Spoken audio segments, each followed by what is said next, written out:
So guys, জন পুশের character ছাড়া কিভাবে জন push দিতে হয় দেখে নিন। আর এই ম্যাচে কিন্তু আমি পুরাই রাশি খেলতে চাইছিলাম, কিন্তু তা হলো না। পরে দেখলাম এই যে বাইক নিয়ে পুশ দিতেছে।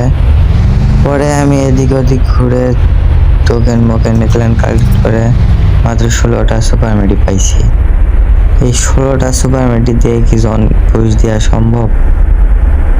তো দেখি জন পুশ দিয়ে কি বইয়া নেওয়া সম্ভব। আর এই যে বাইক নিয়ে গেল, এই কিন্তু একটা জন পুশার। এখানে কিন্তু একটুও থামা যাবে না, নাগালে সুপার মেডি মারতে হবে। যদি একটু মিস্টেক হয় তাহলে বইয়া মিস। আমার কাছে কিন্তু আর বেশি সুপার মেডি ছিল না, তো দেখা যাক বইয়া কি নিতে পারি। এখনো মরে না কেন ওই এনিমিটা? বলতে না বলতে কিন্তু বইয়াটা হয়ে গেল।